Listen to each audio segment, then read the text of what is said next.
Muito obrigado, irmão, pela leitura das Escrituras, e é um privilégio compartilhar com vocês neste lindo e quente dia aqui no Texas.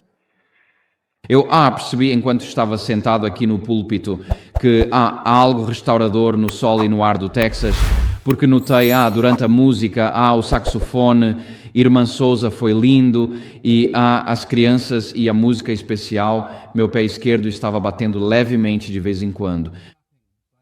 Na Inglaterra, quando um garotinho como eu nasce, os cirurgiões, eles cortam seu dedo bem aqui e removem cirurgicamente seu senso de ritmo.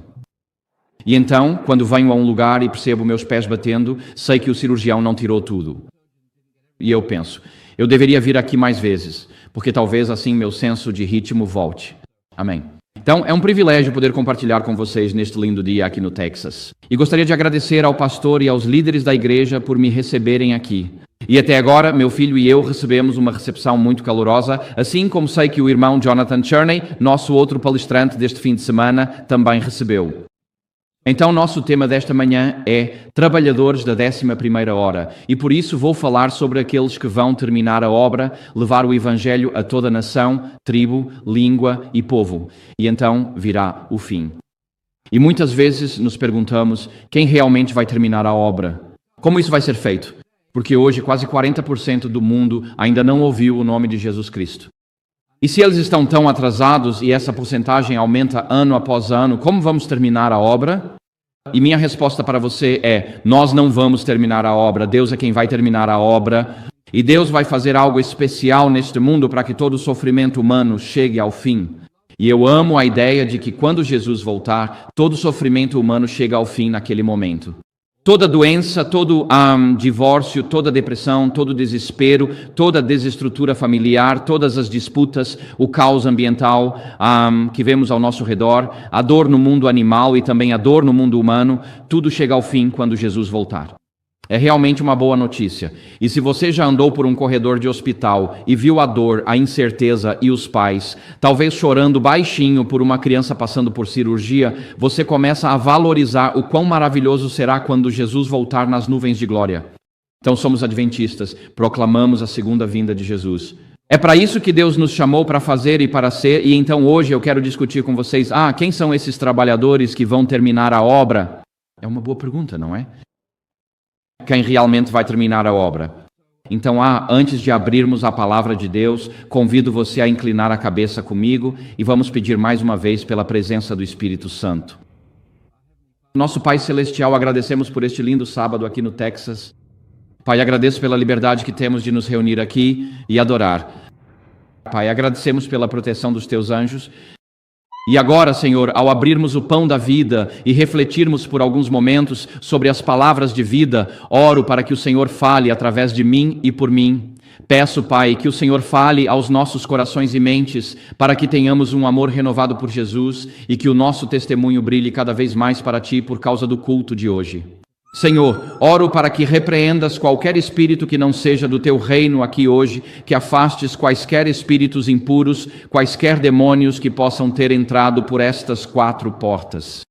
Oro, Senhor, para que os repreendas e que o Teu Espírito Santo seja o único presente. Então, Senhor, entregamos este dia em Tuas mãos. Somos Teu povo, somos as ovelhas do Teu pasto. E olhamos para Ti como o bom pastor, para que nesta hora Tu nos conduzas a águas tranquilas e pastos verdejantes. Então, Pai, Te agradecemos pela Tua bênção, Te agradecemos pela Tua presença.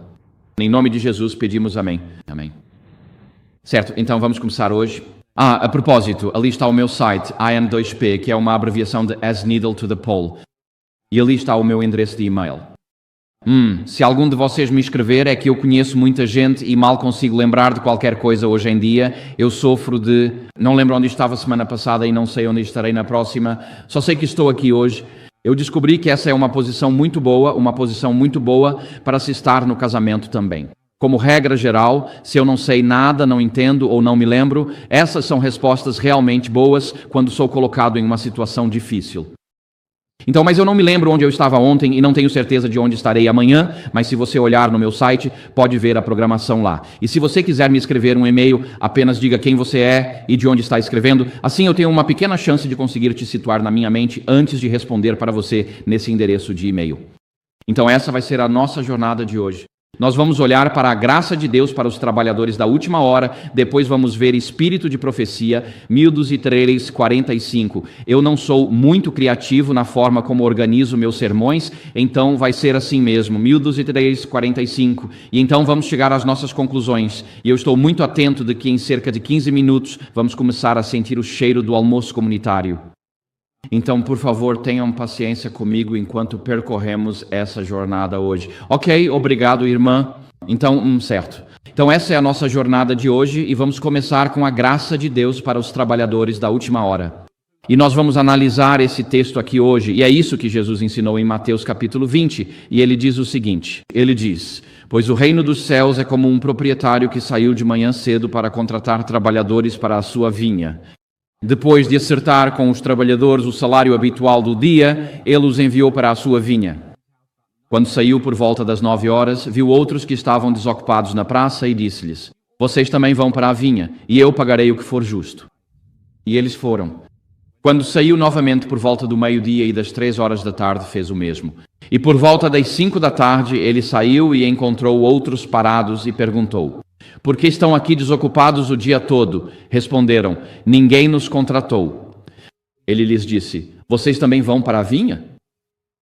Ao anoitecer, o dono da vinha disse ao seu administrador: chame os trabalhadores e pague-lhes o salário, começando pelos últimos e indo até os primeiros. Quando chegaram os que foram contratados por volta das 5 horas, cada um deles recebeu o salário diário habitual. Agora, quando vieram os primeiros, pensaram que receberiam mais, mas cada um deles também recebeu o salário diário habitual. E ao receberem, murmuraram contra o proprietário, dizendo: estes últimos trabalharam apenas 1 hora, e você os igualou a nós, que suportamos o peso do dia e o calor escaldante. Mas ele respondeu a um deles: amigo, não estou te fazendo injustiça. Você não concordou comigo pelo salário diário habitual? Pegue o que é seu e vá. Eu escolho dar a este último o mesmo que dou a você. Não tenho o direito de fazer o que quero com o que é meu? Ou você está com inveja porque eu sou generoso? Assim, os últimos serão os primeiros e os primeiros serão os últimos. É uma parábola linda. E eu já li essa parábola ao lado de pessoas em seus leitos de morte, pessoas que, talvez tenham sido criadas como adventistas e se afastaram do Senhor e querem a certeza da salvação antes de morrerem novamente ou pela primeira vez no caso delas. E elas querem a certeza da salvação. E você pode sentar e ler essa parábola e então dizer: nessa parábola aqui, lemos que você pode ser um seguidor de Jesus por toda a vida ou pode ter uma conversão no leito de morte, mas a recompensa para todos é a mesma, é o dom da vida eterna. E essa é uma parábola linda para se ler ao lado de pessoas que estão passando por esses últimos momentos da vida. Mas é uma parábola interessante porque ela é uma resposta a uma pergunta de Pedro. E se você olhar para os últimos versículos de Mateus 19, Pedro faz uma pergunta a Jesus, e essa pergunta leva à própria parábola. Diz assim, em Mateus 19, 27, Pedro respondeu a Jesus: veja, ele disse, nós deixamos tudo e te seguimos. O que teremos então? E assim, Pedro, Tiago, João e André, esses 4 irmãos do Mar da Galileia, eles seguiram o que hoje consideramos o curso normal do ministério. Eles deixaram sua profissão secular, seus barcos de pesca, seus negócios, os servos de seu pai e seguiram Jesus. Eles deram as costas para suas casas e deixaram tudo o que era familiar, amigável e lucrativo. E seguiram Jesus pelas ruas da Palestina, ao redor de Jerusalém, Galileia e Judeia. E eles seguiram Jesus. E se o Filho do Homem não tinha onde reclinar a cabeça, tampouco os 12 discípulos. E se Jesus viveu na pobreza, assim também viveram os 12 discípulos. E se Jesus enfrentava ataques dos fariseus, saduceus e escribas, o mesmo acontecia com os 12 discípulos. E assim eles deixaram tudo para seguir Jesus. E então Pedro diz no final de Mateus 19, olha Jesus, ele diz: nós deixamos tudo e te seguimos. Tipo, o que vamos receber em troca? Qual é o acordo aqui? Qual é o nosso prêmio por te seguir? Nesses últimos 3 anos e meio, nós sacrificamos tudo por você, Jesus. O que vamos receber em troca? E então Jesus, em resposta, conta essa parábola e acrescenta um aviso de que não devemos pensar que aqueles que foram os primeiros a seguir Jesus receber recompensas maiores do que aqueles que entrarem em seu reino no final dos tempos. Na parábola do trabalhador da 11ª hora, Jesus apresenta uma maneira pela qual Deus lida com aqueles que dedicam seu serviço e a base sobre a qual serão recompensados. Jesus ensina nesta parábola que ninguém receberá mais ou menos do que outra pessoa, porque no reino de Deus todos são iguais. Agora, nesta parábola de Jesus, o proprietário da vinha vai ao mercado às 6 da manhã, e naqueles dias havia trabalhadores diaristas. E os trabalhadores diaristas se reuniam no mercado às 6 da manhã, antes do sol nascer, todos esperando que, ao final do dia, 12 horas depois, às 18 horas, quando o sol começava a se pôr, eles recebessem uma moeda de prata conhecida como denário, o salário de um dia de trabalho. Como se fosse $1 por dia, como se dizia há alguns anos nos Israel. Agora é $1.000 por dia.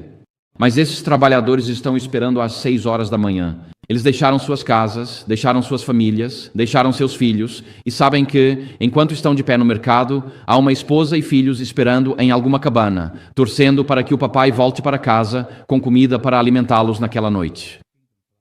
Esses são trabalhadores diaristas. Na Índia, durante a pandemia, quando houve lockdowns, os ricos ficaram bem porque tinham comida em suas geladeiras. Os trabalhadores diaristas da Índia passaram fome porque, durante os lockdowns, não podiam sair para ganhar seu dólar diário. E por isso passaram fome. Eles não tinham reservas de comida. Então, esses são trabalhadores diaristas. São pessoas vivendo à margem da sobrevivência econômica. Eles só esperam conseguir dinheiro hoje para comprar comida para esta noite. E então esses trabalhadores diaristas estão de pé no mercado e o proprietário chega e pensa: tenho esta terra para colher hoje, então preciso de alguns de vocês. Então ele escolhe alguns dos trabalhadores, os melhores, e diz: vocês vão trabalhar nos meus campos e no final do dia vou pagar o que é devido. E então, às 9 horas da manhã, o proprietário observa: bem, as coisas não estão indo tão rápido quanto gostaríamos, então vou voltar ao mercado e ver se ainda tem alguns caras por lá. E ele volta ao mercado e tem um monte de caras de pé, esperando um trabalho para o dia. E ele diz: você, você e você, venham comigo. E eles vão para os campos do fazendeiro e começam a trabalhar lá. E então, ao meio-dia, quando o sol está mais forte no Oriente Médio, o proprietário da terra volta ao mercado e ainda há homens ali. E ele diz: ainda não terminamos o trabalho, não tenho trabalhadores suficientes para terminar o serviço, não termino até o fim do dia, preciso de mais trabalhadores. Então ele reúne mais alguns trabalhadores e os manda para os campos. E não diz o que ele promete a eles, mas eles provavelmente pensam: ok, fiquei parado no mercado por 6 horas, vou trabalhar por 6 horas. Pelo menos receberei meio denário pelo trabalho de hoje, metade do salário do dia. Talvez minha família consiga sobreviver hoje à noite com arroz e feijão. E então, às 3 da tarde, o proprietário volta. Ele ainda não vai conseguir terminar o trabalho. Ele sabe que o trabalho não vai ser concluído e pega mais alguns trabalhadores, enviando-os para os campos. E então, às 5 da tarde, na 11ª hora, o proprietário olha o campo, a colheita e observa as fileiras de trabalhadores diaristas suando e se esforçando nos campos sob o calor do dia, e percebe: não vamos conseguir terminar o trabalho. Preciso de trabalhadores da 11ª hora. Para terminar o trabalho do dia, alcançar meu objetivo, realizar o que quero, preciso de mais trabalhadores. Então ele volta ao mercado, provavelmente se perguntando se ainda haverá alguém lá. Porque o que você faria? Você ficaria esperando o dia todo naquele mercado na esperança de conseguir um emprego? E ele volta ao mercado e há alguns caras ainda por lá. Agora, você consegue imaginar como foi a experiência deles ao longo daquele dia? Eu tenho uma família, tenho 4 filhos famintos para alimentar, preciso levar o mais novo ao médico, preciso pagar a escola desse filho, preciso consertar meu telhado, não tenho dinheiro entrando hoje. O que vou dizer para minha esposa quando chegar em casa? Ficam ali o dia todo, esperando contra todas as esperanças que alguém venha e os contrate. Esperam. Vêm homens contratados às 6 da manhã, outro grupo às 9, ao meio-dia, às 3 da tarde, e pensam: por que ficamos aqui? Vamos desistir do dia de hoje e talvez tenhamos que passar fome esta noite. E então, finalmente, o proprietário aparece e restam alguns trabalhadores e ele diz: preciso de trabalhadores nos meus campos para terminar o serviço. Vocês querem ir? Esses trabalhadores.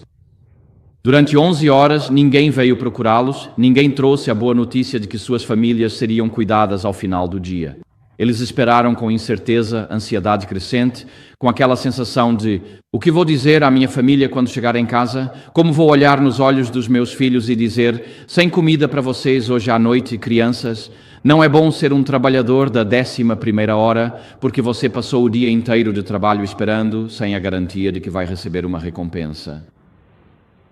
E então eles estão esperando, observando, pensando: será que alguém vai nos trazer a boa notícia de que um dia vamos receber uma recompensa? Que podemos fazer para receber uma recompensa? E então, finalmente, o proprietário chega e os envia para o campo, e esses trabalhadores da 11ª hora, você pode imaginar a alegria por alguém ter vindo procurá-los. Há algo que eles podem fazer: eles vão levar algo para casa hoje à noite. Talvez eu não coma esta noite, mas meus filhos mais novos podem comer algo hoje. E eu não sou um fracasso como marido, pai e provedor, então darei o meu melhor nessas últimas 11h02 horas. Eles vão para os campos e fazem seu trabalho. Quando o fim do dia chega, apenas 1 hora depois, o proprietário reúne todos os trabalhadores e diz: tragam primeiro para mim os trabalhadores da 11ª hora. E eles vão até ele, que coloca a mão no bolso e lhes dá uma moeda de prata inteira, um denário. É o salário de um dia inteiro. E você pode imaginar eles pensando: bem, será que ele sabe quem nós somos? Será que ele cometeu um erro de contabilidade? Talvez ele tenha calculado errado. Conferir com o departamento de pagamento um erro no cálculo. Mas não, o proprietário diz: não, você vai receber o salário de um dia inteiro. Você não trabalhou o dia todo, mas vai receber o salário de um dia inteiro. E então ele vai até os trabalhadores das 3, aqueles que trabalharam até as 3, e lhes dá o mesmo salário. E ele vai até os trabalhadores da 12ª hora, aqueles que começaram ao meio-dia, trabalharam 6 horas e recebem o salário. E então os trabalhadores da 1ª hora começam a resmungar, dizendo: espera aí! Como é que esses trabalhadores que só trabalharam 1 hora e não aguentaram o calor do dia e não fizeram a maior parte do trabalho, porque todo mundo está recebendo o mesmo salário que eles? Isso não é justo, isso não é justo. Esses homens são como o irmão mais velho na parábola do filho pródigo. Trabalhamos por um esforço. Quanto mais horas trabalhamos, mais recompensa esperamos. Se você dedica mais horas a Deus, espera uma recompensa maior. Se dedica menos horas a Deus, espera cada vez menos uma recompensa menor. Eles acreditam que estão sendo tratados de forma injusta, mas o dono explica a esses trabalhadores e nós que quando Deus recompensa seu povo, não é uma questão de merecimento, mas de graça. Que não podemos conquistar o favor de Deus, não podemos fazer um acordo com Deus, que o favor divino não é algo que possamos conquistar. Os trabalhadores cristãos de hoje não fazem um acordo com Deus. Se Deus lidasse conosco com base na justiça estrita, quanto você coloca e quanto você vai receber, quem poderia reivindicar o dom da eternidade? Se você trabalhasse 40 horas por semana em tempo integral, isso dá 2.080 horas por ano, e você faz isso por 40 anos, ok? Não há como esses 40 anos de trabalho em tempo integral poderem lhe garantir a eternidade com Deus. Não há como. E então, mesmo que você seja um trabalhador da 1ª hora e tenha trabalhado o dia inteiro, a promessa da eternidade é um lembrete de que você, o presente, é um presente da graça de Deus, não algo que alguém já tenha conquistado. Não é aprendizado, talento, tempo, posição ou anos dedicados ao trabalho do reino que conta aos olhos de Deus, mas sim o espírito de disposição com o qual assumimos as tarefas designadas e a fidelidade com que buscamos cumprir as tarefas. Ele procura trabalhadores dispostos, não necessariamente trabalhadores de 12 horas. Trabalhadores fiéis em tudo o que Ele lhes pedir. Aqueles trabalhadores da 11ª hora foram fiéis, fizeram o que lhes foi pedido, foram fiéis na tarefa e, como resultado, receberam a mesma perspectiva, a mesma recompensa que os trabalhadores da 1ª hora. Agora, esta parábola, como mencionei antes, é usada para explicar como as pessoas podem ter uma conversão no leito de morte. Que pessoas podem andar com Deus vida inteira e pessoas podem andar com Deus por 30 segundos antes de morrer e assim têm a promessa da vida eterna.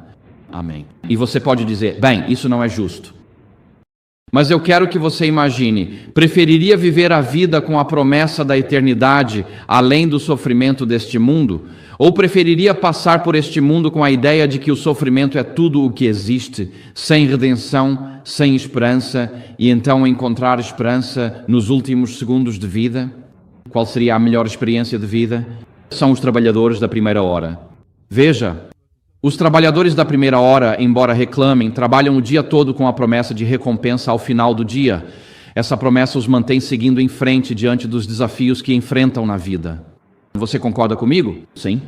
Então, os trabalhadores da primeira hora carregam o peso do trabalho, a maior parte, mas eles têm a promessa em seu coração de que um dia as coisas vão melhorar. Haverá uma recompensa, alegria para eles e suas famílias. Os trabalhadores da 11ª hora, por definição, esperaram na incerteza, sem promessa de recompensa, apenas com o medo do que aconteceria no final do dia. Eu preferiria ser um trabalhador da primeira hora, para ser sincero, do que um da 11ª, mesmo que sejam eles que estão sendo chamados para terminar o trabalho. Então quero me deter no que a irmã White diz. Existem 5 citações no Espírito de Profecia, onde ela fala sobre os trabalhadores da 11ª hora, e são citações fascinantes. Então ela fala sobre essa parábola em vários lugares, e ela fala sobre conversões no leito de morte e assim por diante, mas ela também fala sobre os trabalhadores da 11ª hora. Quero nos fazer a seguinte pergunta: o que a irmã White diz com a voz profética para nós? O que ela diz sobre esses trabalhadores da 11ª hora? Porque o que ela tem a dizer é impressionante. Há 5 citações que você pode consultar e esta é a primeira. É do livro Testemunhos para a África do Sul e está na página 50. E então eu vou ler esta é a mais longa, ok? Só para o caso de você estar se sentindo desanimado. Então, as demais são bem mais curtas, certo? Mas esta é a primeira das citações dela sobre os trabalhadores da 11ª hora. E é isso que ela diz. Há estudantes diligentes da palavra da profecia em todas as partes do mundo que estão obtendo luz ao pesquisar as Escrituras. Isso é verdade para todas as nações, todas as tribos e todos os povos. Esses virão do mais profundo erro e tomarão o lugar daqueles que tiveram oportunidades e privilégios, mas não os valorizaram. Esses trabalharão a sua própria salvação com temor e tremor, para que não venham a ser deficientes em cumprir os caminhos e a vontade de Deus, enquanto aqueles que tiveram grande luz, essa é uma expressão que ela usava para os adventistas, aqueles com grande luz. Aqueles que tiveram grande luz pela perversidade de seu próprio coração natural, afastaram-se de Cristo porque ficaram descontentes com suas exigências. Mas Deus não ficará sem testemunhas.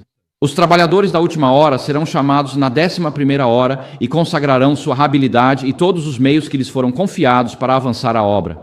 Esses receberão a recompensa por sua fidelidade, porque são fiéis aos princípios e não fogem do dever de declarar todo o conselho de Deus. Quando aqueles que tiveram abundância de luz rejeitam a restrição que a palavra de Deus impõe e anulam sua lei, outros virão para ocupar seus lugares e tomar sua coroa. Fim da citação. É realmente uma afirmação marcante aqui, esses trabalhadores da 11ª hora. Então, quem são esses trabalhadores da 11ª hora? Vamos dizer, eles não estão gaguejando no seminário em Andrews. Essas são pessoas que vivem na mais profunda escuridão.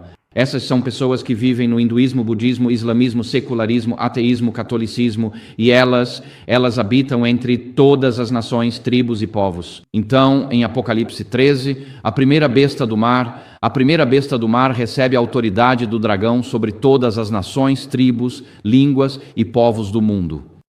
Deus tem seu povo em todo o mundo, em todos os grupos religiosos de hoje, e eles sabem que existe algo melhor que este mundo e buscam a verdade. Existem buscadores sinceros da verdade ao redor do mundo que não estão em nossas congregações, mas Deus sabe quem eles são e Ele vai se revelar a eles, e eles buscam luz, buscam a verdade.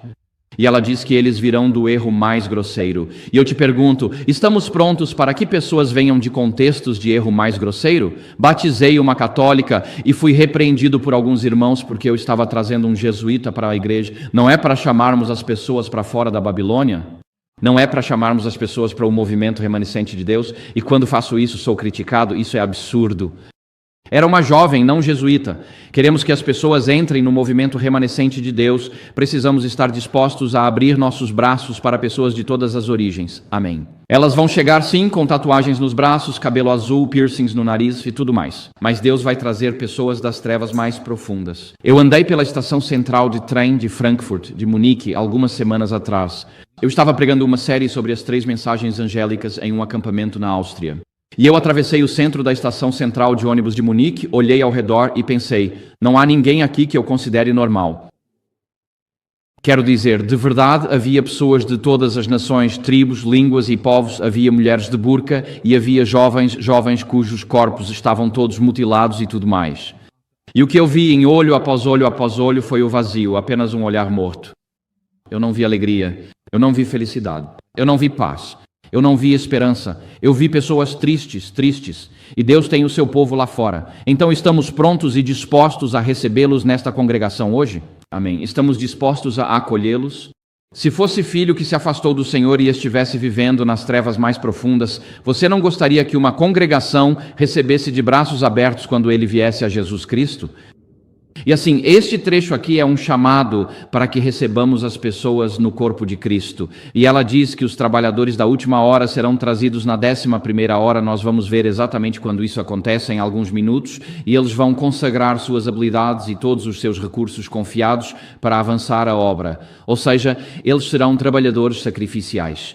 Eles vão dar tudo para terminar a obra porque sabem o quão preciosa é a salvação. E quando experimentamos a alegria da salvação e percebemos a promessa da vida eterna, todos os tesouros deste mundo passam a ter menor importância aos nossos olhos. Deus não está interessado no dinheiro em nossas contas bancárias, Ele está interessado em onde está guardado o nosso coração. Ele está preocupado com onde realmente está o nosso tesouro. Meu tesouro está no banco, meu tesouro está no mercado de ações ou meu tesouro está no céu acima? E assim os trabalhadores da 11ª hora vão entrar na igreja, mas em contraste com eles, os trabalhadores que já estão na igreja, ela diz que eles falharam em sua tarefa designada, foram infiéis em suas oportunidades e privilégios. Ela diz que eles tiveram grande luz, mas se afastaram dos mandamentos de Deus. Eles têm corações pervertidos. Ela disse que eles vão invalidar os 10 mandamentos. Então ela diz, que esses trabalhadores da 11ª hora vão tomar a coroa, isto é, a coroa da vida, daqueles trabalhadores da primeira hora. Pense sobre isso. Aqueles que trabalharam para o Senhor durante toda a vida no movimento adventista, alguns deles vão perder essa coroa da vida no último momento, porque vão invalidar a lei de Deus. Se você abrir em... Eu não coloquei isso na tela, mas se você abrir em, onde é mesmo? Mateus 20, 14, Mateus 20, 14. Esse é o capítulo 24, desculpe meu erro. Mateus 24, versículo 9, diz lá. Mateus 24, versículo 9 diz: então eles os entregarão para serem torturados e os matarão, e vocês serão odiados por todas as nações por causa do meu nome. E assim, na crise final, quando esses trabalhadores da última hora estiverem chegando, o mundo estará unido em uma questão: o ódio àqueles que levam o nome de Cristo e aos seus mandamentos. O mundo está polarizado hoje. Temos iranianos bombardeando o Iraque, israelenses indo e voltando. Esse conflito continua. Há conflitos por toda parte, em todo o mundo. Vivemos em uma sociedade polarizada. No fim dos tempos, Jesus diz: o mundo estará unido em torno de uma coisa: o ódio àqueles levam o nome de Cristo. Nesta 11ª hora, os trabalhadores do Evangelho fiéis a Jesus durante toda a vida vão enfrentar o ódio do mundo. Ele diz no versículo 10, Mateus 24, 10, muitos vão se desviar. Essa palavra é apostasia. Então, fora da igreja haverá ódio e perseguição. Dentro da igreja, Jesus diz que haverá pessoas que estão firmes na verdade, mas que vão se afastar da verdade, vão se desviar da verdade. Haverá apostasia na igreja. Ele diz, eles trairão uns aos outros, ou seja, haverá traição na igreja. E então ela diz, Jesus diz, e eles odiarão. Então, dentro da igreja, há apostasia, traição. E eles vão odiar dentro do corpo de Cristo. E esses são os membros antigos, os trabalhadores da primeira hora. Jesus dizendo, e muitos falsos profetas surgirão e enganarão a muitos. Ou seja, dentro do corpo de Cristo haverá movimentos cismáticos e pessoas se desviando. Eu passei por Waco quando vim para cá há algum tempo e me lembrei do que aconteceu lá com David Koresh. E então haverá movimentos cismáticos dentro do corpo de Cristo. E então Jesus diz no versículo 12, e por se multiplicar a iniquidade, a palavra ali é anomia, que significa literalmente significa sem lei. Então dentro da igreja haverá uma rejeição da lei de Deus. Achamos difícil imaginar que dentro da Igreja Adventista do Sétimo Dia haverá rejeição da validade da lei de Deus, mas até hoje temos pessoas que orgulhosamente forçam os limites para quebrar o 7º mandamento impunemente: não adulterarás. Imoralidade sexual na igreja. Um exemplo. Então Jesus diz, e o amor de muitos esfriará, mas aquele que perseverar até o fim será salvo. E então Jesus diz no versículo 14: "E este evangelho do reino será proclamado em todo o mundo como testemunho a todas as nações, e então virá o fim." Então, quando esses trabalhadores da última hora estiverem chegando, aqueles que são fiéis a Cristo vão estar vivendo em um movimento do tempo do fim, que é odiado pelo mundo, em todo o mundo. Haverá ódio contra os seguidores de Cristo. E dentro do corpo de Cristo vamos ter apostasia, vamos ter a rejeição da lei de Deus, vamos ter ódio contra aqueles que são fiéis a Deus. Haverá traição às autoridades por parte daqueles que são fiéis a Deus. Vai haver anarquia dentro da igreja, rejeição da lei de Deus. O amor de muitos se esfriará, e em meio a esses ataques externos e crises internas, aqueles que são fiéis a Deus vão se concentrar em uma coisa: levar o evangelho até os confins da terra. E esses trabalhadores da última hora vão cumprir essa missão. Então, quando a irmã White fala, usa a expressão grande luz, ela está se referindo aos adventistas. Deus quer terminar a obra com o movimento adventista, mas até que atendamos à mensagem da verdadeira testemunha da igreja de Laodiceia, até que haja exame de coração, arrependimento e aceitação de Cristo e de sua justiça hoje, continuaremos cegos para a tragédia e para a extensão do nosso fracasso denominacional em cumprir o papel que nos foi designado para o tempo do fim. Então, pouco antes de Jesus voltar, a mensagem e a vinha serão as mesmas, mas haverá uma troca nos trabalhadores. Os trabalhadores da primeira hora cairão por não ouvirem a mensagem de Laodiceia, e Deus levantará trabalhadores da 11ª hora para terminar a obra. Vamos para a segunda citação aqui. A segunda citação está em manuscrito 64 de 1898, e é isso que está escrito lá. Lemos: "Na 11ª hora, o Senhor reunirá um grupo do mundo para servi-lo. Haverá um ministério convertido. Aqueles que tiveram privilégios e oportunidades de se tornarem inteligentes em relação à verdade e ainda assim continuam a contrariar a obra que Deus gostaria de realizar, serão eliminados, pois Deus não aceita o serviço de nenhum homem cujo coração está dividido. Ele aceita o coração inteiro, ou nenhum." Então, mais uma vez, vemos que esses trabalhadores da 11ª hora não são um movimento de reforma dentro da igreja adventista. Eles não são um movimento que surge de nossos seminários ou faculdades. Eles não vêm de nossos pastores ou equipes administrativas, nem mesmo das congregações locais. Eles vêm do mundo, assim como vimos antes, que eles virão das mais densas trevas, de toda nação, tribo e povo. Então Deus vai trazer pessoas para o movimento adventista no fim dos tempos e vai nos surpreender de onde Ele as está trazendo, mas elas serão um ministério convertido. Elas não serão apenas adventistas por qualquer conveniência social. Elas serão adventistas por convicção. Eu só quero dizer, vocês sabem, há muitos jovens aqui hoje, quando você estiver procurando um cônjuge, encontre um que seja adventista por convicção, não por conveniência. Não escolha um cônjuge que simplesmente esteja sentado na igreja e pareça atraente. Encontre alguém que talvez tenha sofrido por sua fé, que seja verdadeiramente convertido, um cristão nascido de novo, cuja vida manifeste os frutos do Espírito. Porque vai chegar um dia em que talvez você perca o emprego por causa da questão do sábado, e você precisa saber que seu cônjuge vai estar ao seu lado nessa crise, e que ele não vai te abandonar dizendo, bem, é só um sábado por ano, e nós temos uma hipoteca para pagar, e aqui quero criar as crianças. Procuramos trabalhadores convertidos na crise final, pessoas com experiência de novo nascimento com Jesus Cristo. E então ela fala sobre os que impedem a obra, e os que impedem a obra, nesta citação, não são o mundo. Trabalhadores na igreja que, ela diz, tiveram privilégios e oportunidades de se tornarem inteligentes à verdade, mas mesmo assim trabalham contra a obra. Então ela diz que há pessoas na igreja que tiveram oportunidade, privilégio, tempo, meses, talvez uma vida inteira, para estudar a palavra de Deus e ao invés de avançar a causa de Deus, estão fazendo tudo para freá-la e dizer, não podemos fazer as coisas. E isso acontece. Isso realmente acontece, irmãos e irmãs. Não devemos trabalhar contra aquilo que Deus deseja que realizemos em nossos distritos, em nossas igrejas ou em nossas conferências. Deus não aceita o serviço de nenhum homem cujo interesse está dividido. Jesus explica isso no Sermão da Montanha. Vocês não podem servir a Deus e às riquezas. Onde estiver o tesouro do homem, ali estará também o seu coração. Onde está o seu coração hoje? Você tem um coração dividido?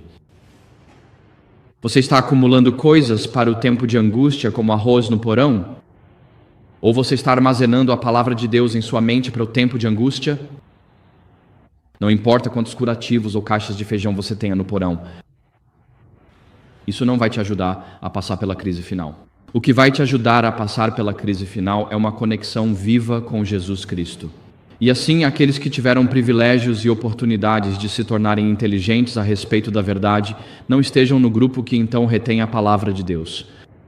E a razão pela qual eles retêm a palavra de Deus é porque têm corações divididos. Eles têm interesses divididos. Eles têm um pé neste mundo e um pé no reino de Deus.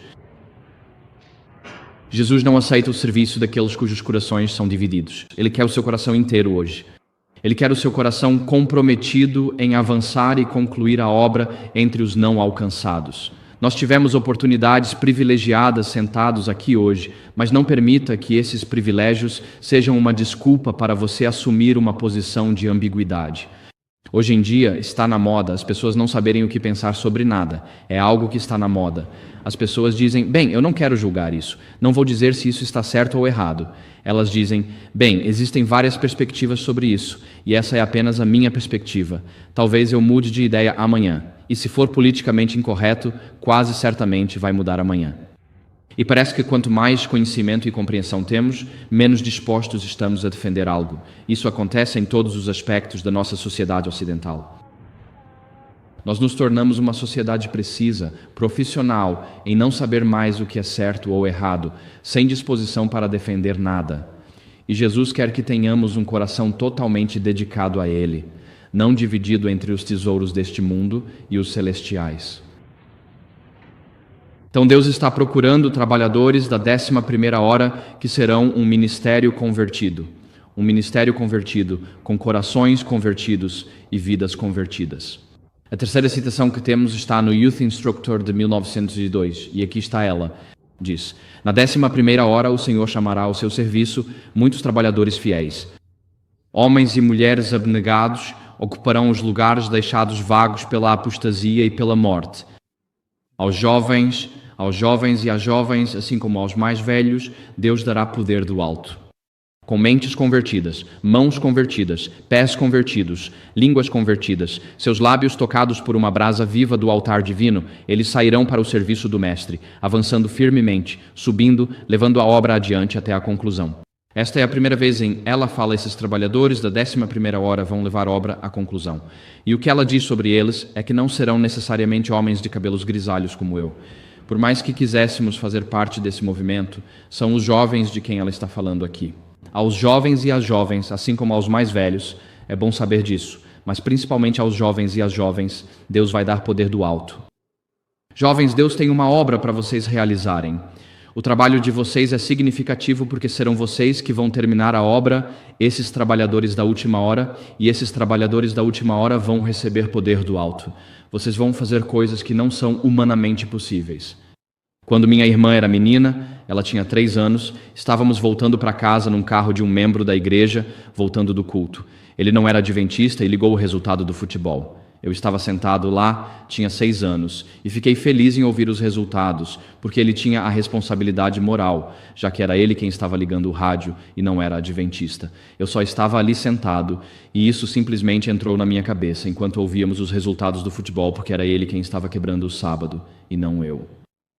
E minha irmãzinha, ela se manifesta e diz, Senhor fulano, é sábado. Ela diz, desligue esse rádio agora mesmo.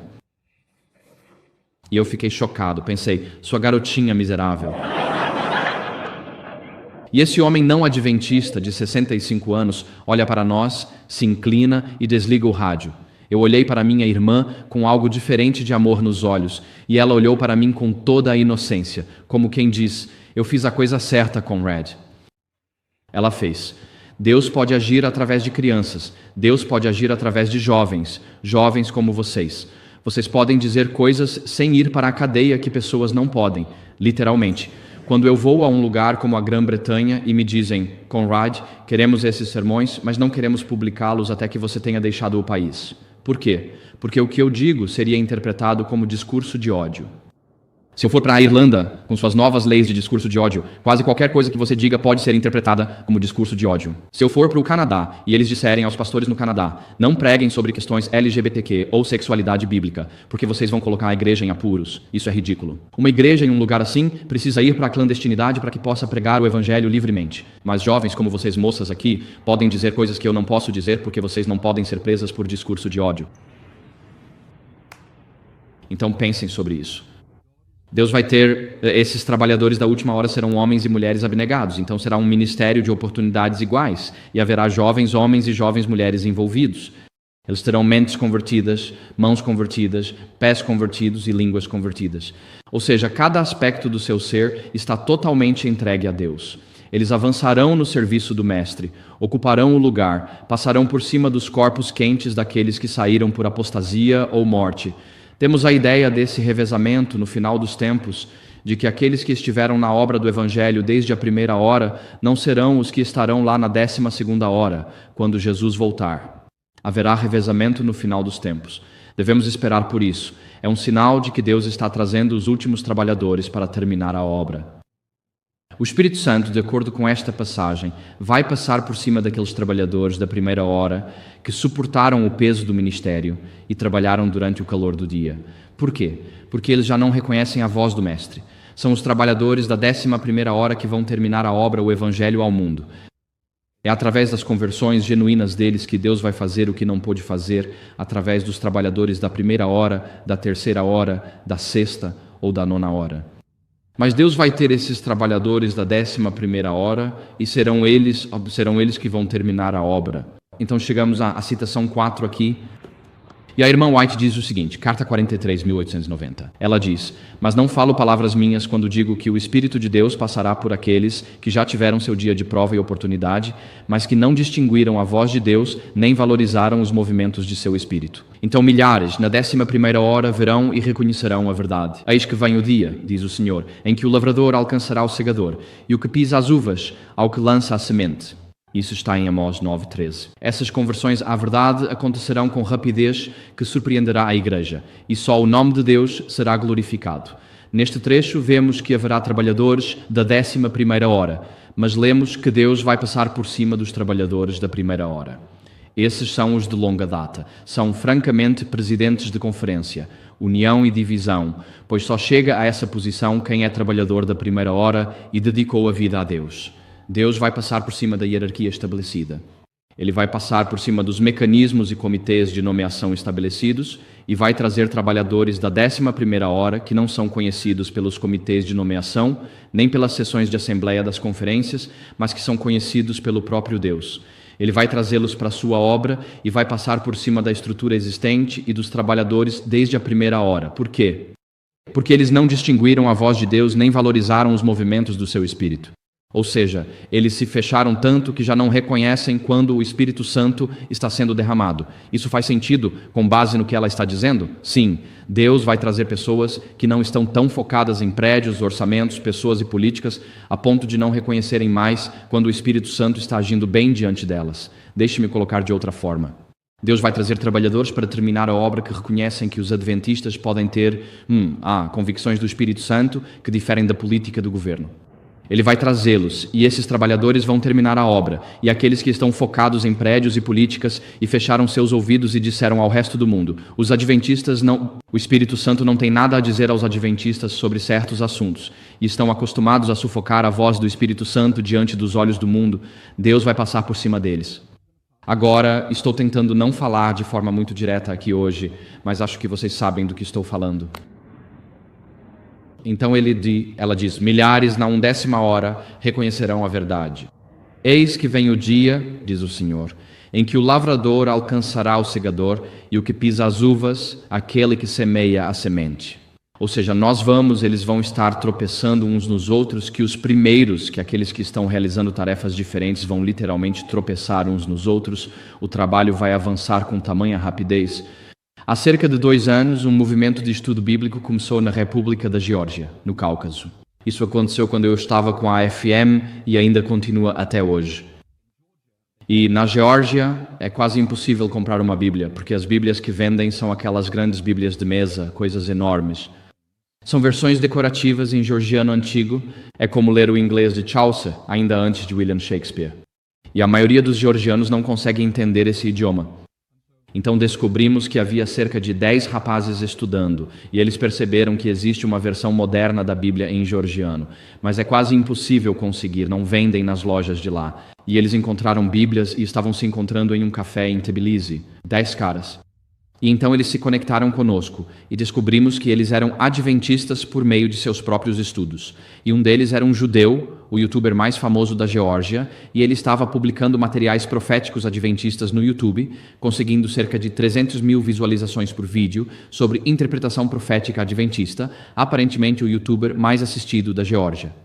E isso estava acontecendo e a igreja tem oficialmente 300 na Geórgia, talvez haja 100 sentadas nos bancos em um sábado de manhã. Mas esse grupo de estudo de 10, eles começaram a estudar e disseram, precisamos de Bíblias. Então trabalhamos com eles por 6 meses, vamos ver onde isso vai dar. E 10 se transformaram em 30, e então 30 se transformaram em 300, e todos eram de meia idade. Havia padres ortodoxos, juízes, advogados, empresários, e todos se reuniam em cafés, bebendo seu chá georgiano ou café e comendo aquele pão delicioso recheado com cerca de 4 centímetros de queijo derretido. Por isso a expectativa de vida lá não é tão alta, eu acho. E então eles estavam lendo essas coisas e disseram, precisamos de Bíblias. Ok, vamos conseguir Bíblias. E dissemos, bem, quanto custa? Onde imprimir essas Bíblias? Então nós oramos sobre isso e havia 300 homens que precisavam de Bíblias. Dissemos, ok. Eu disse, bem, vamos comprar 5.000 Bíblias. De onde vamos conseguir essas Bíblias? Vamos mandá-las imprimir na Bielorrússia, em Minsk, e depois serão transportadas de caminhão pela Ucrânia, passando pela Romênia, até os Balcãs, até o Cáucaso, e vamos encomendar 5.000 Bíblias, como um ato de fé, porque no momento precisamos de 300. Crescemos de 10 para 300 em um ano. E então, como um ato de fé, compramos 5.000 Bíblias e isso custou cerca de $55.000. Arrecadamos o dinheiro, pagamos os impressores, pagamos a Sociedade Bíblica da Geórgia e todo o resto, e essas Bíblias foram impressas e entregues na Geórgia recentemente. Desde o momento em que encomendamos as 5.000 Bíblias até a entrega dessas 5.000 Bíblias, agora já há mais de 30.000 pessoas nesses grupos de estudo. Meu ato de fé. Ok, Senhor, só precisamos de 5.000 como um ato de fé, e isso vai mantê-los por alguns anos aqui. Foi uma gota no oceano. Quando Deus está agindo, Ele está agindo. Vemos essas coisas acontecendo, acontece em diferentes partes do mundo, em diferentes momentos. E vemos que, quando o que há a ultrapassar, o que ceifa e o que pisa as uvas, aquele que semeia a semente, as conversões à verdade, como você disse, acontecerão com tal rapidez que não conseguiremos acompanhar o fornecimento de Bíblias. É algo incrível. Mas nesta passagem aqui, Deus promete que na última hora, antes do retorno de Cristo, Deus vai passar por cima dos trabalhadores da primeira hora. Ele vai passar por cima deles porque eles fecharam seus ouvidos à voz do Espírito Santo por tanto tempo que já não conseguem mais receber seu Espírito. É um aviso solene, mas ele terá trabalhadores da 11ª hora que vão trabalhar com tal rapidez que a razão pela qual trabalham com tanta rapidez é porque distinguem a voz de Deus, apreciam os movimentos do seu Espírito, passam por portas quando Deus as abre e andam pela fé e não sabem exatamente para onde Deus os está levando, mas andam pela fé. Então chegamos à 5ª citação aqui do Espírito de Profecia. Esta é a citação. Ela diz: há muitas almas que sairão das fileiras do mundo, das igrejas, até mesmo da Igreja Católica, cujo zelo excederá em muito daqueles que estiveram em fileira para proclamar a verdade até agora. Por essa razão, os trabalhadores da 11ª hora receberão seu denário. Estes verão a batalha e darão à trombeta um som certo. Quando a crise sobre nós, ela está falando aqui, nas terceiras mensagens seletivas, sobre a marca da besta e a proclamação da mensagem do terceiro anjo. Quando a crise estiver sobre nós, quando chegar o tempo da calamidade, eles virão à frente, se revestirão de toda a armadura de Deus e exaltarão sua lei, aderirão à fé de Jesus e manterão a causa da liberdade religiosa que os reformadores defenderam com esforço e pela qual sacrificaram suas vidas. Agora, o que podemos dizer sobre esses trabalhadores da última hora? Eles não vêm de dentro do adventismo. Eles entram no movimento adventista vindos do mundo.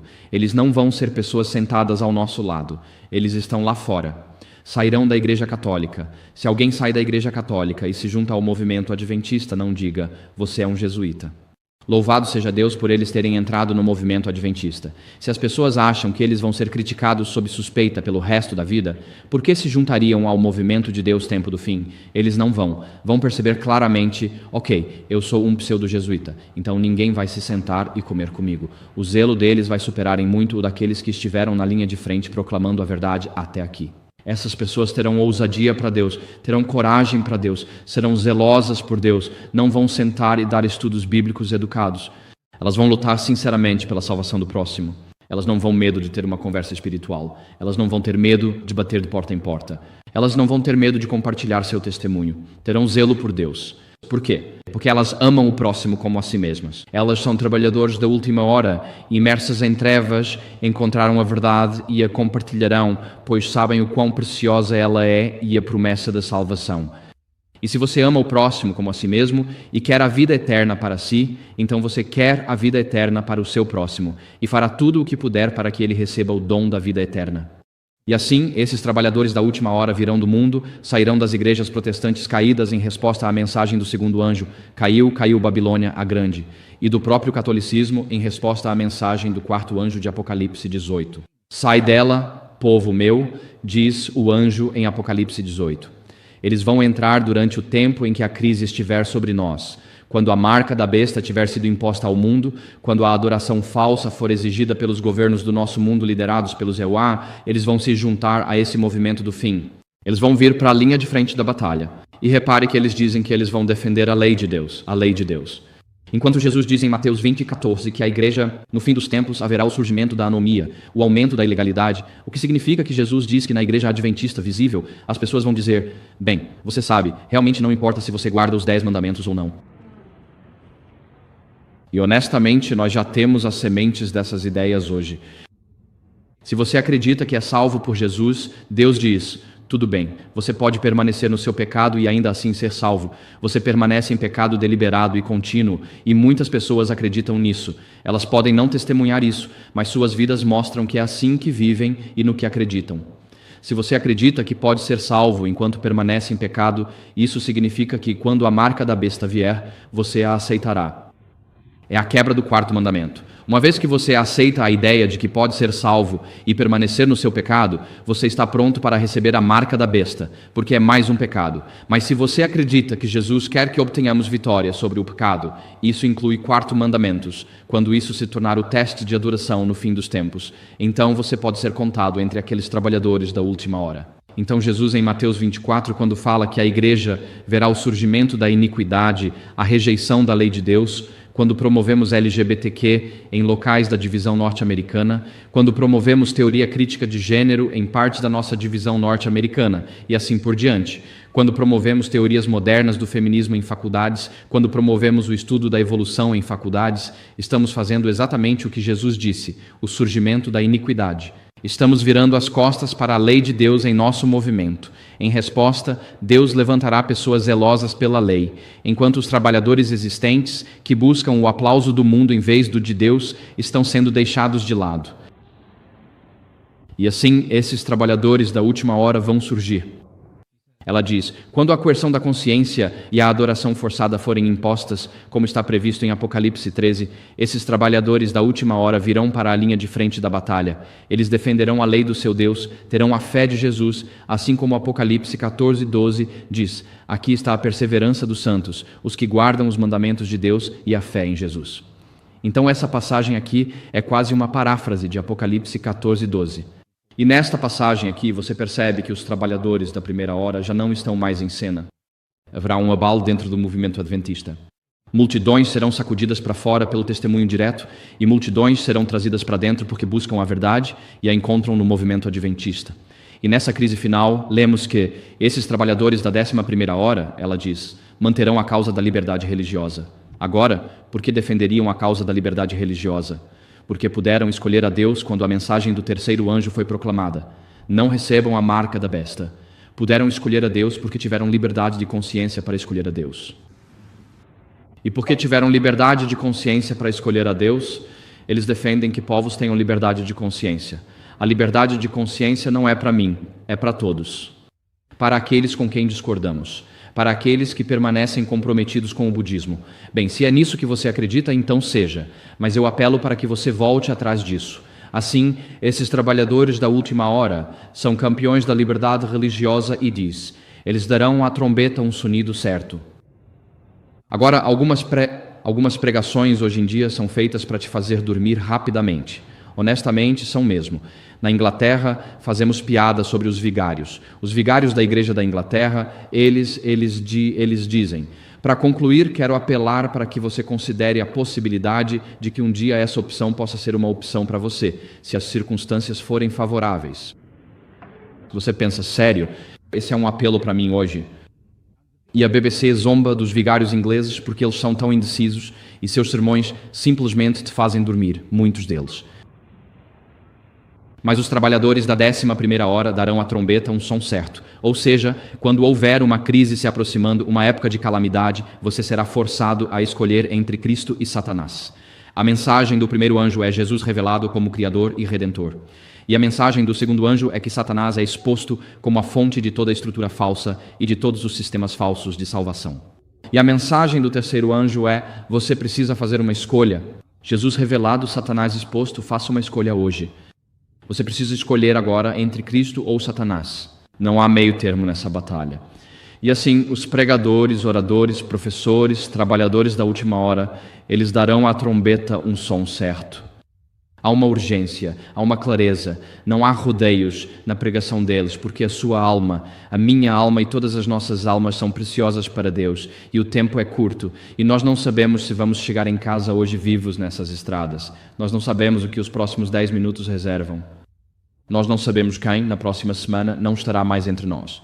Nós não sabemos essas coisas, mas o que sabemos é a decisão que tomamos por Cristo hoje. Amém. E esses trabalhadores da última hora pregam com som certo de trombeta um chamado claro.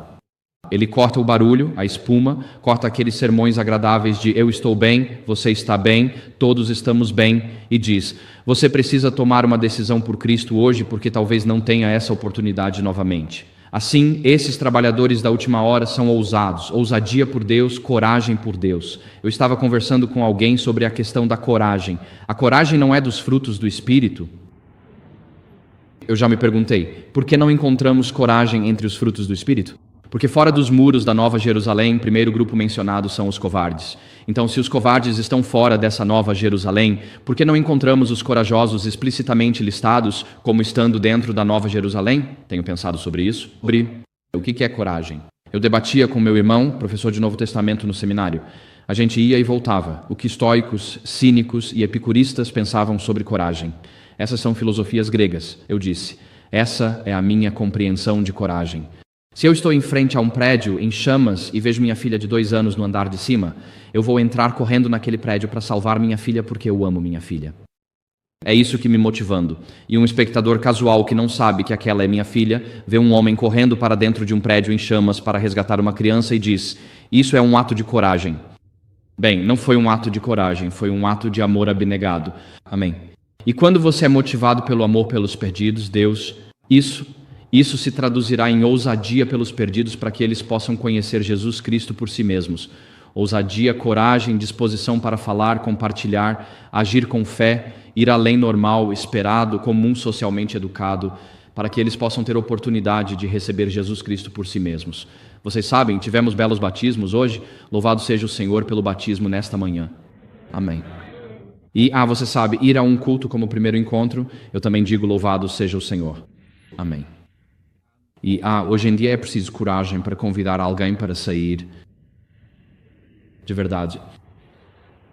Mas é preciso ainda mais coragem para falar às pessoas sobre Jesus Cristo. Amém. E se não temos amor pelo nosso próximo, não vemos necessidade de alertá-lo sobre a crise que está por vir ou sobre o julgamento que se aproxima. Mas se amamos o nosso próximo, isso se traduz em uma ousadia santa para Deus.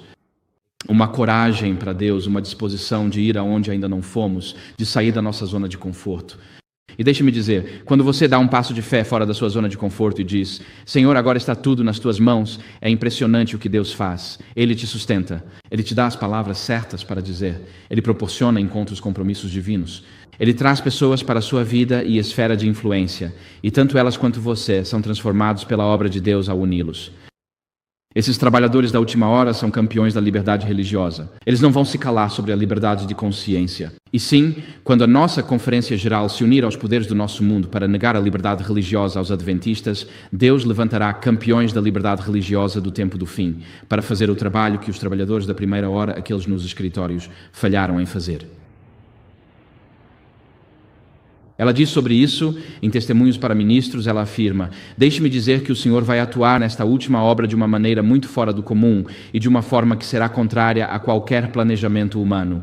Haverá entre nós aqueles que sempre vão querer controlar a obra de Deus, ditar quais movimentos devem ser feitos, mesmo quando a obra avança sob a direção do anjo que se une ao terceiro anjo e a mensagem a ser dada ao mundo.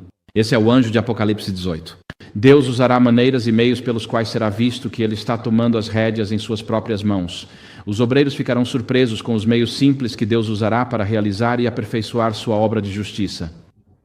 Eu tiro coragem e conforto de promessas como esta. Deus vai agir de maneira contrária a qualquer planejamento humano. Deus vai tomar as rédeas em suas mãos. Haverá quem queira controlar, ditar, contrariar a obra de Deus, colocar freios e dizer: ei, isso não está dentro da política. A gestão de riscos adventista não vai permitir isso. Isso é arriscado. Muitos comitês estão mais preocupados em gerenciar riscos do que em espalhar o Evangelho. Amém. E então Deus vai dizer: mas se é isso que vocês vão ser, eu não vou simplesmente acabar com vocês. Eu só vou assumir as rédeas com as minhas próprias mãos e vou tomar o controle disso. E vocês acham que vão impedir a obra de Deus? Tentem só. Porque quando Deus entra em ação, nada vai impedir que ela avance. Assim como na República da Geórgia, recentemente, quando tínhamos 10 homens e chegamos a 300 homens, e eu disse: vamos comprar 5.000 Bíblias. Na época foi um ato de fé, agora era um ato de dúvida. Que precisávamos de 50.000, 100.000 Bíblias para aquele país. Deus vai intervir. Ele vai assumir o trabalho, tomar as rédeas da obra em suas próprias mãos e vai trazer trabalhadores da última hora que vão terminar a obra. Ela diz, em segundo lugar, que sob as chuvas da última estação, as invenções do homem, a maquinaria humana, que é a estrutura da conferência, será, em certos momentos, varrida. O limite da autoridade do homem será como juncos quebrados e o Espírito Santo falará através do agente humano vivo com poder convincente. A verdade é auto-autenticável. Quando você fala a verdade tem um tom próprio. E quando você fala a verdade, as pessoas não necessariamente precisam pedir uma verificação ou validação válida. Elas nem sempre perguntam: qual é a sua lógica por trás de tudo isso? Quando você fala a verdade, o Espírito Santo traz convicção aos corações dos ouvintes de que a verdade foi dita, e o Espírito Santo falará através do agente humano vivo. Estes são os trabalhadores da 11ª hora com poder convincente. Poder convincente. O Filho de Deus foi declarado em Romanos 1:1-2. Ele foi declarado com poder como Filho de Deus por meio de sua ressurreição. E essa palavra poder dela tiramos a palavra dinamite. Então, quando o Filho do Homem entra na sua vida, quando o Filho de Deus entra na sua vida e você o aceita como Senhor e Salvador, é como se uma dinamite explodisse na sua vida. E quando uma dinamite explode, nada mais permanece igual. Você concorda? Sim. Então, quando você é um cristão nascido de novo, você não vive mais a mesma vida de antes? A dinamite explode. Deus quer que você viva uma nova vida de acordo com novos princípios, os princípios do reino de Deus. Ele vai lavar as obras da carne para que você tenha os frutos do Espírito. Você é uma nova criação. Somos seres transformados quando nascemos de novo em Jesus Cristo. Portanto, essa obra final de proclamação do Evangelho realizada não de acordo com o planejamento humano, mas contrariamente ao planejamento humano. Será contrário às invenções humanas. A maquinaria humana será varrida. Por que a maquinaria humana será varrida? Bem, uma visão é que não se pode colocar vinho novo em odres velhos. Verdade. Outra visão, menos caridosa, é que a estrutura ou a maquinaria humana está tão ossificada e burocrática que já não está mais aberta à atuação do Espírito Santo. Outra visão é que a maquinaria humana está ativamente se fechando à atuação do Espírito Santo e negando a obra do Espírito Santo na vida dos membros. Outra perspectiva é que, quando o Espírito Santo é derramado, há outro Espírito em ação controlando a estrutura, e esses dois Espíritos são incompatíveis. Você pode escolher a que preferir. Mas a boa notícia neste trecho aqui é que Deus vai assumir a obra final do Evangelho em suas próprias mãos. Ele vai formar uma coalizão dos dispostos no movimento adventista, e eles vão se unir àqueles de fora quando a mensagem do terceiro anjo for proclamada no tempo da marca da besta, e essa coalizão dos dispostos vai concluir a obra nas horas finais da terra. Louvado seja Deus, a obra será concluída. Amém. Então, esta parábola dos trabalhadores da última hora é uma mensagem profunda sobre a graça de Deus para qualquer pessoa que aceite hoje a oferta de misericórdia de Deus. Também é uma profecia sobre o tipo de trabalhador que vai se unir ao movimento adventista na crise final da terra, esses trabalhadores da última hora. Há dois tipos de trabalhadores que encontramos nessas passagens. Se você já assistiu aos meus sermões, sabe que gosto de colocar as coisas em tabelas, porque assim fica mais fácil lembrar. E por isso quero fazer um contraste entre os trabalhadores da primeira hora, ou os primeiros trabalhadores, e os trabalhadores do final, ou os trabalhadores da última hora. Resumo do que discutimos hoje. Então, os trabalhadores da primeira hora vivem na luz do Evangelho grande parte do dia, e os trabalhadores da 11ª hora estão vivendo na era mais sombria, até que a marca da besta seja imposta. Os trabalhadores da primeira hora são reunidos no movimento adventista. Eles são o movimento adventista visível hoje em 2025. E os trabalhadores da 11ª hora estão hoje espalhados entre todas as religiões do mundo. Eles estão vivendo em profunda escuridão. Os trabalhadores da primeira hora, no entanto, são infiéis em seus privilégios e responsabilidades. Temos riquezas espirituais incríveis em casa, mas raramente fazemos algo com elas. Pregamos sermões e as pessoas vão para casa e, embora sejam veganas, se alimentam da carne do pregador. Vamos à escola sabatina e discutimos conceitos teológicos, mas para muitos de nós isso não faz a menor diferença em como vivemos nossas vidas. Devemos ler a Bíblia para que possamos ser obedientes aos ensinamentos de Deus, de modo que quando estudamos nossa Bíblia na escola sabatina é para que eu possa viver uma vida em mais perfeita harmonia com a vontade revelada de Deus. Mas com frequência lemos a Bíblia, debatemos ideias teológicas e vamos para casa sem nenhuma intenção de permitir que isso mude a forma como vivemos. E não é assim que deveria ser. Somos infiéis em nossos privilégios e responsabilidades. Os trabalhadores da 11ª hora buscam as Escrituras diligentemente, procurando entendimento e luz. Os trabalhadores da primeira hora vêm realizar a obra que Deus deseja cumpram, e os da 11ª hora terminarão a obra completada. Os da primeira hora não são convertidos. Os da 11ª hora têm uma experiência genuína de conversão, de novo nascimento. Os trabalhadores da primeira hora anulam a lei de Deus. Os trabalhadores da 11ª hora sustentarão a lei de Deus, não importa o custo para si mesmos ou para as nossas instituições.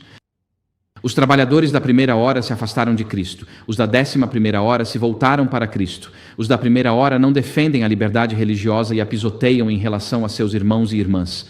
Os trabalhadores da 11ª hora são campeões da liberdade religiosa.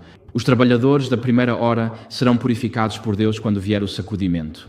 Os trabalhadores da 11ª hora serão trazidos por Deus quando vier o sacudimento.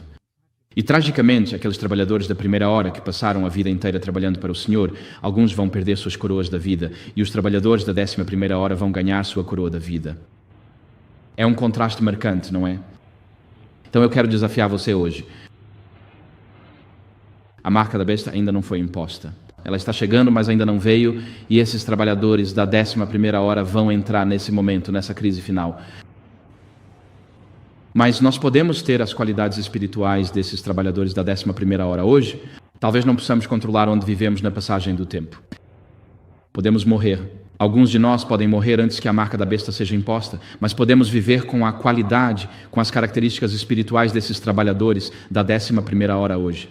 Em nossa geração, em 2025, à medida que a crise final se aproxima, quero desafiar você hoje a fazer um compromisso com Deus de que você vai viver como um trabalhador da 11ª hora. Você pode não estar vivendo em profunda escuridão hoje, pode não estar vivendo nas outras religiões do mundo, ou no secularismo ou ateísmo, mas podemos viver hoje como trabalhadores da 11ª hora. Podemos pedir a Deus hoje que nos dê as características e qualidades espirituais dos trabalhadores da 11ª hora, para que em 2025, nesta região do Texas, haja um movimento para Deus que o mundo perceba. Há um movimento para Deus que o mundo percebe. Que a mídia secular vai perceber esse movimento para Cristo em torno de Cleveland, Texas. Podemos viver como trabalhadores da 11ª hora hoje. Não podemos controlar quando vivemos no fluxo da história, como já disse, mas podemos escolher como viveremos em 2025. Quero te encorajar hoje. Não seja um trabalhador da primeira hora. Não seja um adventista por conveniência social. Seja um membro convertido e convicto de um movimento adventista que está dizendo ao mundo sobre um Salvador que tira o pecado, que toma nosso lugar e que em breve virá. Seja usado por Deus aqui no Texas. Tenha uma ousadia e uma coragem por Deus que este mundo simplesmente não pode ignorar. Peça a Deus que lhe dê o coração e a mente de um trabalhador da 11ª hora e Ele irá te abençoar. Peça a Ele nesta semana que lhe dê oportunidades para compartilhar sua fé às boas novas.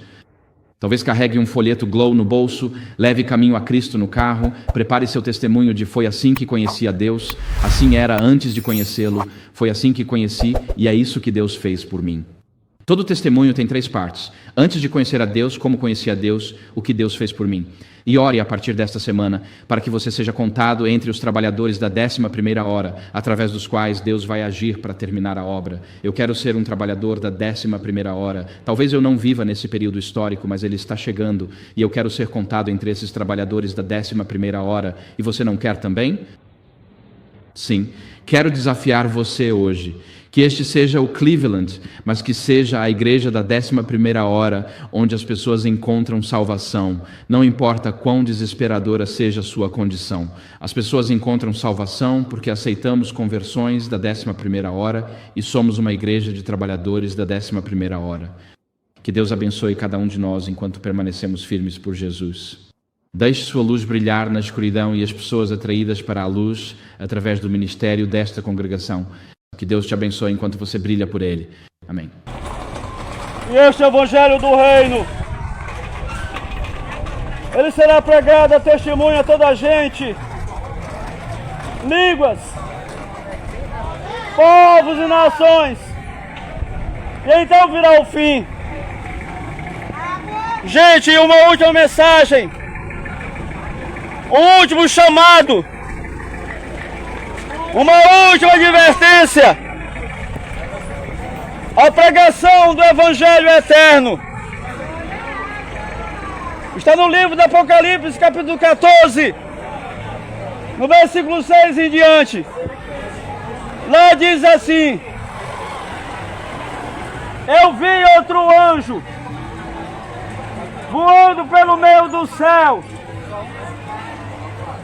tendo o Evangelho Eterno para proclamar aos que se assentam sobre a terra, a toda nação, tribo, línguas e povos, dizendo em alta voz: temei a Deus e dá-lhe glória, porque é chegada a hora do seu juízo, e adorai aquele que fez o céu, a terra, o mar e as fontes das águas.